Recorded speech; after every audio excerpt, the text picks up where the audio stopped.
Monster Hunter Rising Revengeance.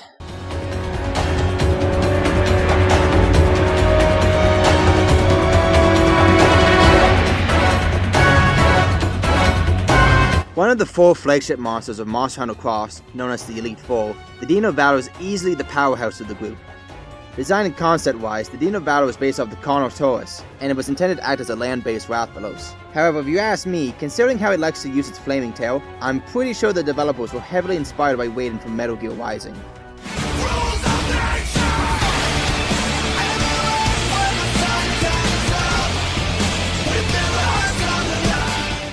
Despite only having fought this Cretaceous swordsman only about twice, thanks to an acquaintance of mine who actually owns a copy of the game, I can still claim that Dino Valor heavily stands out as a new favorite of mine, since it offers one of the most entertaining hunts I've ever been on. Dino Valor's most distinguishable feature is its large bladed tail, that almost looks like a greatsword, and considering how Dino Valor likes to use this thing, it basically is. Swinging this thing around is Dino Valor's main form of offense, being able to use the damn thing with enough force and skill to even give veterans a run for their money. On top of this, Dino Valor is able to heat up its own tail by grinding it in its mouth, applying fire damage to it, and making it look like it just came out of a blast furnace. The tail will eventually cool down again, but in this state it becomes heavily armored. In fact, the only way to sever Dino Valor's tail is when it's superheated. Of course, Dino Valor has other ways to bring the pain, aside from its multi-claymore tail. Aside from the typical brute wyvern moveset, Dino Valor is capable of firing lava-like fireballs, and will even perform what I can only describe as a drive-by with them. The entire encounter with Dino Valor is memorable and panic-inducing, made all the better thanks to its amazing theme. Of course, being a flagship monster, its skill is also amazing. While I will admit I don't know too much about its weapons except that they cause fire damage, its armor on the other hand, I do know a bit more, since it was the set that I used when I was given a chance to play, and it is easily the most popular set right now in Cross, considering how everyone is using it. This is mainly due to a new skill introduced in the game that comes with the armor, which basically temporarily stops your sharpness from going down every time you use a whetstone, and it is so good. Dino Valor is also the only one in the Elite Four to be given a named variant, known as the Incinerating Blade Dino Valor, which aside from keeping its dominion over fire, can also use the blast element, which it will switch between the two constantly between its tail and its head. Even though as of this video, Cross still hasn't been announced for the West yet, I can't wait for the day that we Western players will be able to properly face off with a savage berserker.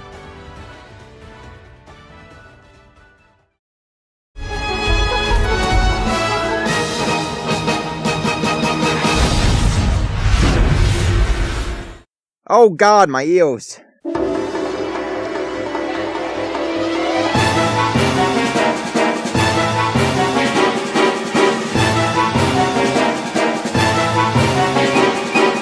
The shrieking bane of most hunters, the Ryan Gruger is considered to be one of the craftiest monsters ever introduced in the series, and is in my opinion one of the most deadly.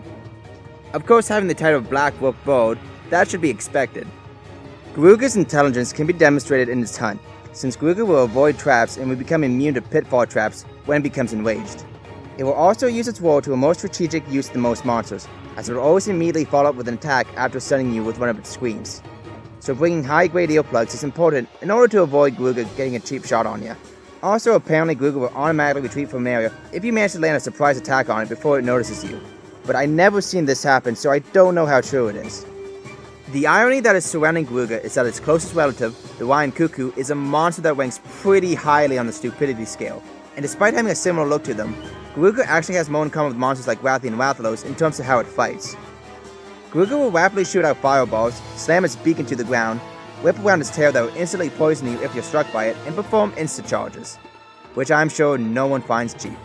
Combine this with the fact that it hits surprisingly hard and that it looks and behaves like it's on drugs, and you can see why I consider Gruger to be a pretty underrated threat in the game. Even though I can see why some people might see Gruger as annoying, no one can deny that the equipment that you can craft from Gruger is not worth it. Its armor set is in my opinion one of the best since it comes with some of the most useful skills in the game, and it's one set I always aim to create whenever given the chance. Its weapons on the other hand are a bit underrated in my opinion, since they provide excellent poison damage. In Monster Hunter Cross, Gruger was given a named variant, the One-Eyed Garuga, which admittedly isn't all that much different from the regular one, with the big changes being that it now causes deadly poison, and its remaining eye now glows like those of the Nagakuga. All in all, this is one Phoenix Wyvern you're going to have a hard time outwitting. My ears,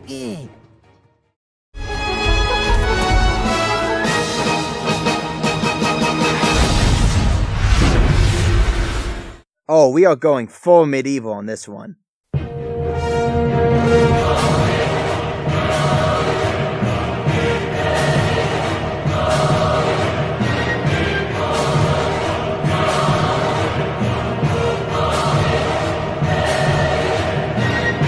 original endgame monster, the Fatalis, is as stereotypical of a dragon as you can have it, and that's a good thing since any battle with it is downright legendary. Now, as you probably noticed, I put down Fatalis as a trio for this spot, since there are actually 3 versions of it.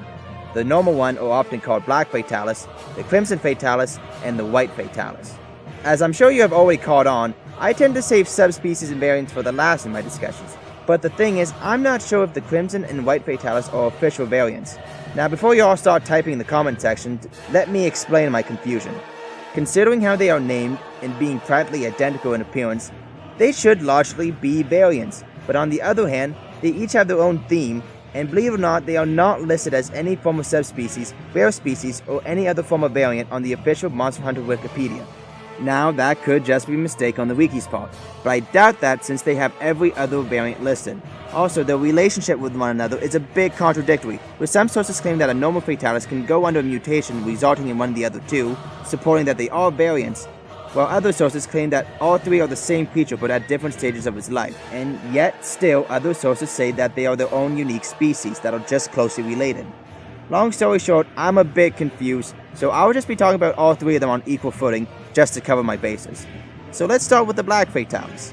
The normal Fatalis is fought at a special arena called Castle Scarred, and has the typical moveset you would think a dragon would have, mainly shooting fireballs, and has an insanely long-reaching flamethrower. The Crimson Fatalis, besides looking like it's burning with the intention of 1,000 suns, and being fought in volcanic areas, has a bit of a more upgraded moveset from the original, not only having the same moves as the regular one, but also the ability to create heat waves that will drain your health rather quickly, and also being able to summon meteors. Hooray, just what we needed. Yay. The White Fatalis, who is my personal favorite of the 3, fights completely different, due to not even using the fire element at all, but instead swapping it out with electricity. Electricity that it can use in the form of blood, red, lightning. Armor-wise, all 3 provide excellent skills, but very few slots for additional skills, so they don't provide too much room for customization with the complete sets. As for the weapons, they are easily some of the best in the game, with the regular one focusing on Dragon element, the Crimson focusing on Blast and Fire, and the White focusing mainly on Lightning, but a few do provide Dragon as well. Of course, all 3 do have a few problems that they all share. For starters, they have a lot of HP, and in the early games they would often fly up rather high to the point of being unreachable unless you had ranged weapons. They also have extremely armored whip-like tails that would often trip players and rack up the chip damage rather quickly. Thankfully, these issues are mainly restricted to the earlier games and have since been fixed in the later games. Despite their major improvement in providing me with some of my favorite hunts in the game, the scars that remain prevent me from putting them any higher. At least they provide one hell of an encounter no matter which one you fight.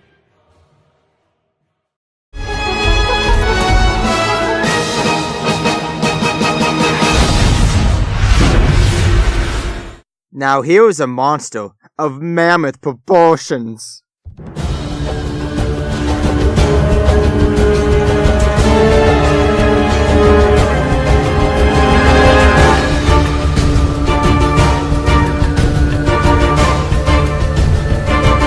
Migrating its way to the 5th spot is the last of Monster Hunter Cross's elite foe to make an appearance on this list, the nomadic giant of the frozen wastelands, Gamuto. Where do I even begin with Gamuto? Oh, I know, he's a mammoth, and mammoths are hands down the greatest thing ever. Don't you judge me. I kid you not when I say I've been waiting for a mammoth-like monster ever since I first started playing Monster Hunter, so I wasn't waiting that long now that I think about it. Anyways, when I was given the chance to play Cross, the first monster I went to was Gamuto, and I was not disappointed. First off, I absolutely adore Gamuto's design, from the patterns on its fur to how its bony plates on Gamuto's face are sculpted to connect to its tusks. It really gives you the impression that while this majestic behemoth is for the most part docile, it will trample over you if you're stupid enough to assault it. The battle with it isn't too shabby either, since for something so big, it's surprisingly active and mobile. It will take advantage of its size by charging at you with its tusks like a snowplow, or by standing on its hind legs and trying to crush you with the full weight of its body. However, Gamuto's greatest weapon is its trunk, and it has a few tricks up its sleeve involving its extended sniffle. First off, it can suck in the surrounding snow and then blow it back out in a huge stream of frost. If you're caught in it, you'll be encased in the snowman status, but by using the same stream, Kondurow is also able to encase its own legs in ice for extra protection. However, that being said, despite having only fought it a few times, it didn't take me too long to figure out that its backside is completely vulnerable. Like it has no way to harm you if you stick to its behind, aside from a small back kick. Also, due to its size, Arekkz is highly recommended in order to reach certain parts of him, including his head. Another more positive note I should point out is that its theme has quickly become one of my favorites of all time, as it perfectly captures the encounter with Kondurow. Konduro's armor, besides making you look completely badass, gives you a new skill, which gives you an attack boost in cold climates or when you take a cold drink, making it great for maps that have hazardous temperatures present. As for its weapons, like Dinovaldo, I don't know too much besides the fact that they cause ice damage, but I'm told that they are pretty powerful. So far, Kondurow has no subspecies or variant, but how much you want to bet when they do eventually give it one, it will be one that lives in the desert. Even though Kondurow isn't the most challenging monster ever introduced in the series, it has quickly become one of my favorites, if mainly because I have a slight unhealthy obsession with manners. Can you blame me?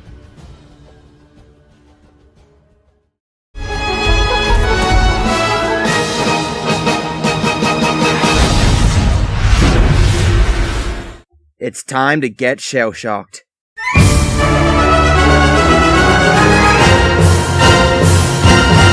The Lord of the Seas, the Arekkz is the flagship monster of Monster Hunter 3 and your primary nemesis for the first half of 3 Ultimate. In what little story 3U has, the Arekkz has been terrorizing Mogi Village, and is the one blamed for the numerous earthquakes that have been occurring. After a few run-ins, including it invading one of your first fetch quests, and having to repel it, you'll eventually have your true final duel with the Arekkz, and after a challenging battle, you learn that the Arekkz wasn't the culprit after all. Surprise, surprise. Listen, Village Elder, I know the Arekkz is powerful, but it's not that powerful. Use some common sense here, old man. Use it! Even though the Arekkz can't shake an entire island, it's still a force to be reckoned with, especially underwater. Due to the shell shockers on its back, the Arekkz is capable of producing large amounts of electricity, which is able to incorporate into its attacks, such as projectiles or as an electrical field. While under the water, the Arekkz is at its most mobile and therefore most dangerous, as it gains the ability to create whirlpools with its tail that can cause water blight. Even though I'm not the biggest fan of underwater combat, the Arekkz is my one exception, as I actually enjoy fighting him in his element. Of course, the Arekkz can be fought on land, but it loses a lot of its mobility, making it a much easier fight. That was until Cross came around and completely overhauled its moveset in order to compensate for its lack of underwater combat. Not only is the Arekkz much faster, but also has gained a few new tricks, such as creating waves of electricity, and my personal favorite, the spinning balls of doom! The Arekkz has not one, but 2 variants. The first being the Ivory Arekkz, a subspecies that is fought primarily on land, and the second is its rare species, the Abyssal Arekkz. That has hands down the best color scheme for any variant ever, since it looks like it rose from the hellish waters of the River Styx. As for its equipment, you can never go wrong with the Arekkz armor set, since it has a great design and provides some very useful skills. As for its weapons, I absolutely love them, and are my preferred weapons that use the thunder element. I have farmed Arekkz so much just to get my grubby hands on most of them. With an amazing design and a thrilling hunt, the Arekkz has earned its title of Lord of the Seas. Now, if only he would actually get his ass on land.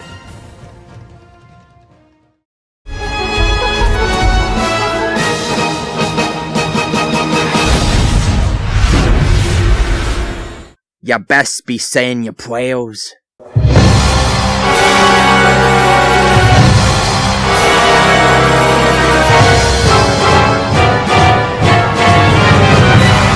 There was no way I could split up the Black God of Kanto and the White God of Eucantlos, since these 2 titans have been terrorizing players as end-rank monsters ever since the 2nd generation. Despite how similar these 2 are, they are complete polar opposites of one another. One rules over the harsh, hellish lava fields, while the other commands the barren frozen wastelands. One is rough and spiky, while the other is smooth and sculpted. One is, well, I think you have the idea where I'm going with this, as these 2 are basically the yin and yang of the Monster Hunter universe. To describe these 2 as powerhouses would be an understatement, since few monsters even come close to matching their strength and ferocity. Even their roaring can cause monstrous amounts of damage to you. The charging saber-tusked Kanto is capable of digging through the magma in order to ambush hunters and summon lava geysers. Or it may use this as an opportunity for it to get to the other end of the arena in order to fire off its devastating wind tunnel that can cause dragon blight. The Eucantlos, on the other hand, likes to leap around, fire ice beams, and dive under the ice in order to ram itself into players Titanic style. Iceberg, right ahead! This move is admittedly extremely annoying since it's pretty difficult to avoid and it will fling large chunks of ice to its sides, making it even more difficult. As for their themes, while they do differ as much as the Akanto and Ukantless themselves, they are both excellent, but I will admit I do lean more towards the Akanto theme as my favorite of the two. As for their gear, I really like both of their armor sets, but the problem comes with their weapons. They're not bad as they have their strengths, but their problems are very noticeable. Akanto's weapons have very high raw damage and great affinity, but their sharpness is awful. Ukantless weapons on the other hand also have very high raw damage along with a small bit of ice damage, with decent sharpness, but they have extremely low affinity. Another note I should point out that contrary to popular belief, neither of these two are arrow dragons, which is weird considering that they fit all the criteria, and somehow the balloon octopus and the last unicorn are considered arrow dragons, but these two aren't. Sometimes Monster Hunter's logic is just too weird. Nevertheless, these two are more than enough challenge for anyone foolish enough to challenge either one of them.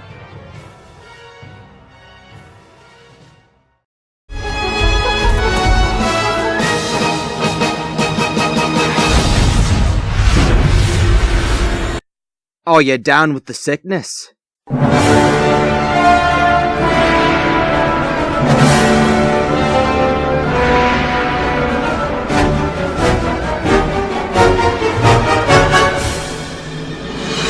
The dreadful Gormagala and its adult form, the Shagaru-Magala, are the source of the disastrous frenzy virus that makes up the majority of Monster Hunter 4's Ultimate's plot. The Gormagala is the flagship monster of Monster Hunter 4 and has one of my favorite designs in the game, as it gives off an accurate, dark, and bio sense to it. The Gormagala is for the most part blind, and uses the combination of its feelers and its constantly shedding scales in order to see, but it's these same scales that give its cape-like wings their effect, as well as what spreads the virus around. Gormagala also acts as the primary antagonist for the first half of the game, since it has caused a frenzy virus outbreak in the area, infecting other monsters, making them go berserk and become much stronger, causing a lot of problems for the surrounding villagers.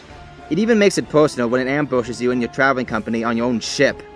Of course, you'll eventually be given the quest to finally take down this walking plague, but I warn you, it puts up one hell of a fight. Go attacks mainly focuses on weaponizing the virus itself, either by shooting them as dark orbs or by summoning vortexes of the stuff randomly around the area. If you become infected with the virus, you will gain a bar indicating the infection rate, which will gradually go up. Once it becomes full, either one of two things can happen.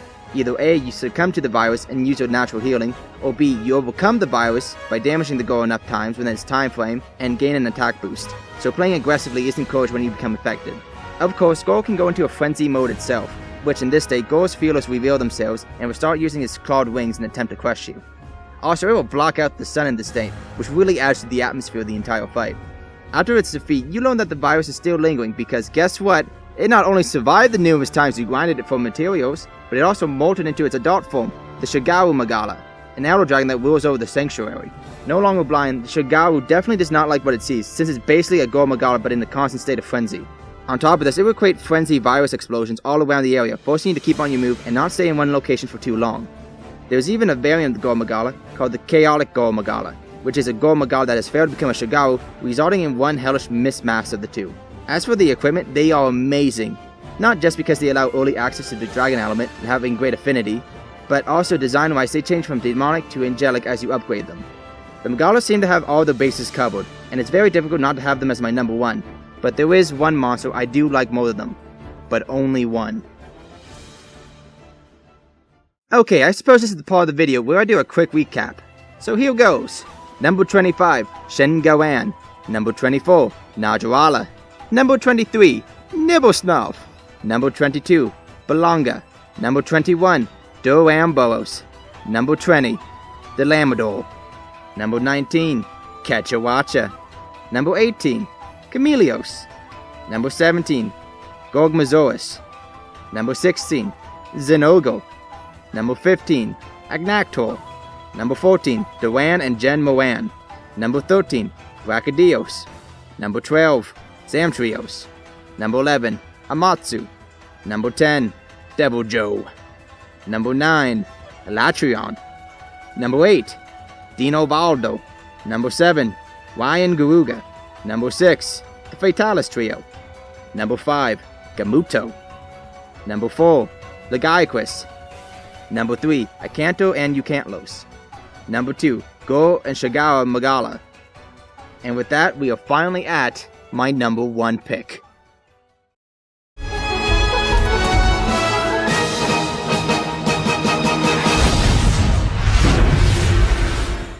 It just got personal.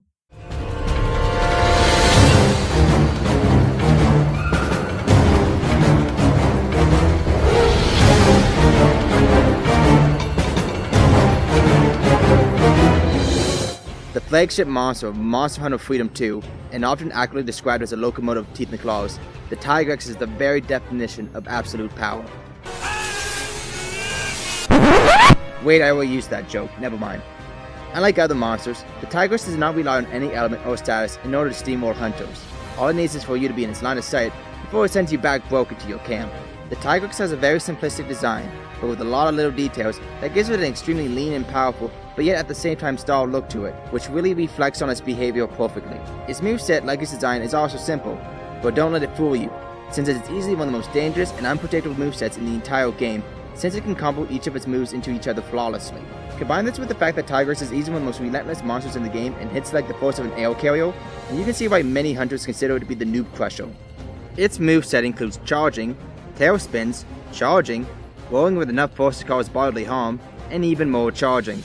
It will also fling boulders for long range, and considering where you fight it, they have a chance of causing an elemental blight effect. The Tigrex may also be the most adaptive monster in the game, since it can be found in nearly any environment, from snowy mountains to forests to barren wastelands, and everything in between.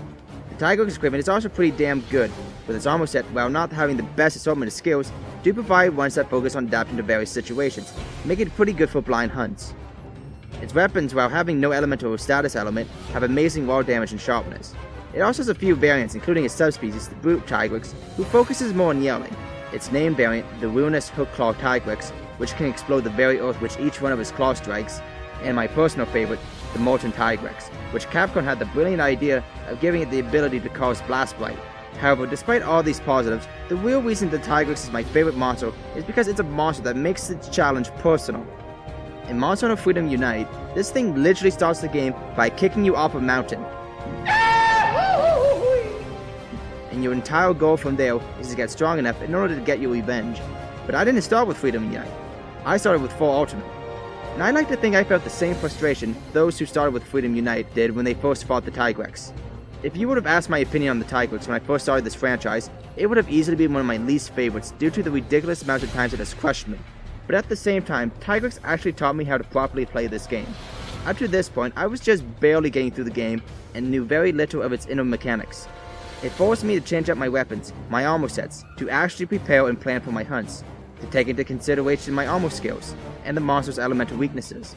Eventually, I exchanged the insect glaive I was using for a gun lance, a weapon that could not have been more different from what I was using. And you know what? I won, with no cards either.